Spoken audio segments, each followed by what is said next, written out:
জামায়াতে ইসলামীর সাবেক সহকারী secretary general ATM Azharul Islam বলেছেন, আমি এখন মুক্ত, আমি এখন স্বাধীন।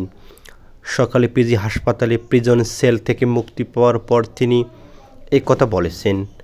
এদিকে আজহারুল ইসলাম বলেন, এখানে রাস্তা আটকে সমাবেশ আয়োজন করা হয়েছে, জনগণের যেন ভোগান্তি না হয়। এখন আর কথা বলবো না, আল্লাহ বাঁচিয়ে রাখলে আপনার সঙ্গে বারবার দেখা হবে, বারবার কথা হবে। এর আগে সকাল ৯টা ৫ মিনিটে বাংলাদেশের মেডিকেল বিশ্ববিদ্যালয়ে ভর্তিত অবস্থায় কেরানীগঞ্জ অবস্থায় ঢাকা কেন্দ্রীয় কারাগার থেকে মুক্তি দেওয়া হয়েছে এটিএম আজহারুলকে। আজহারুল ইসলামের মুক্তির আগে তাকে খালাস দিয়ে আপিল বিভাগের রায়ের কপি ঢাকা কেন্দ্রীয় কারাগারে এসে পৌঁছেছে।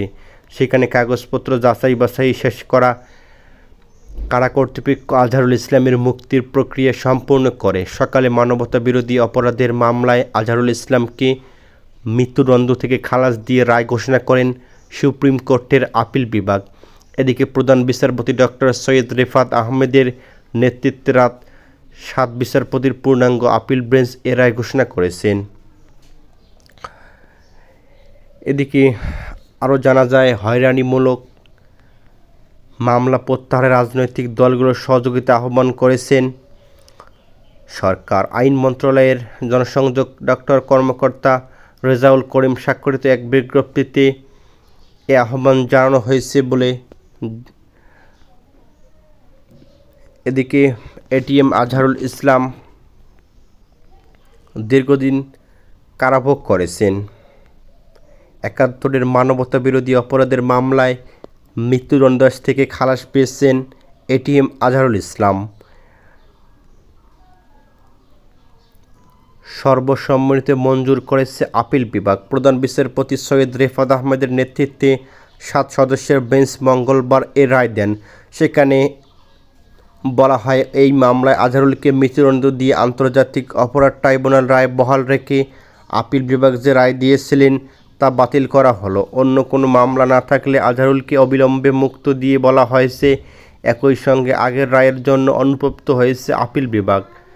এদিকে মুক্তিযুদ্ধ চলাকালে মানবতাবিরোধী অপরাধের কোনো মামলায় রিভিউ আবেদনের পরিপ্রেক্ষিতে আপিল এই প্রথম কেউ খালাস পেলেন। প্রয়োজনীয় প্রক্রিয়া শেষে যে কোনো মুহূর্তে তাকে মুক্তি দেওয়া হবে। এর মধ্যে দিয়ে অবসান হচ্ছে আজহারের 13 বছরের বন্দি জীবন। ৭১-এর মুক্তিযুদ্ধের সময় গণহত্যা, অপহরণ, নির্যাতনের 6 ঘটনায় দোষী সাব্যস্ত করে তাকে 2014 সালে আজহারুল ইসলামকে মৃত্যুদণ্ড দিয়েছিল আন্তর্জাতিক অপরাধ ট্রাইব্যুনাল। 2019 সালে প্রথমবার আপিল বিভাগ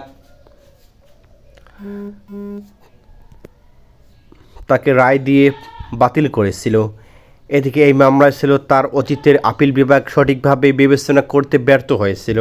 আপিল বিভাগ এটিএম আজহারুল ইসলামের সঙ্গে সম্পর্কিত মানবতাবিরোধী অপরাধের অভিযোগে তাকে এতদিন জেলে পাঠিয়েছিল। আপিল বিভাগ এটিএম আজহারুল ইসলামের সঙ্গে সম্পর্কিত মানবতাবিরোধী অপরাধের অভিযোগ সম্পর্কিত প্রমাণ সঠিকভাবে মূল্যায়ন করতে তার আগে ব্যর্থতা স্বীকার করেছে। আপিল বিভাগ বেঞ্চের অন্য 6 বিচারপতি হলেন বিচারপতি মোহাম্মদ আশরাফুল ইসলাম, এছাড়াও বিচারপতি মোহাম্মদ জুবাইর রহমান চৌধুরী, বিচারপতি মোহাম্মদ রেজাউল হক চৌধুরী সহ।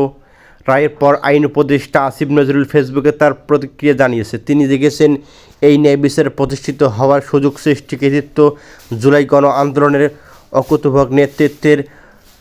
এই সুযোগকে রক্ষা করার দায়িত্ব এখন আমাদের সবার। রায়ের খবর শোনার পর বাংলাদেশ মেডিকেল বিশ্ববিদ্যালয় হাসপাতালের প্রিজন সেলে চিকিৎসাধীন এটিএম আজহারুলকে মিষ্টিমুখ করা তার পরিবারের সদস্যরা। আজহারের আইনজীবী মোহাম্মদ শিশির মানিক তাৎক্ষণিক প্রতিক্রিয়ায় বলেন, এই রায়ের মধ্য দিয়ে সত্য জয়ী হয়েছে, মিথ্যা পরাজিত হয়েছে। রায়ের সময় রাষ্ট্রপক্ষে উপস্থিত ছিলেন অ্যাটর্নি জেনারেল অনিক আর হক সহ বিভিন্ন নেতাকর্মী।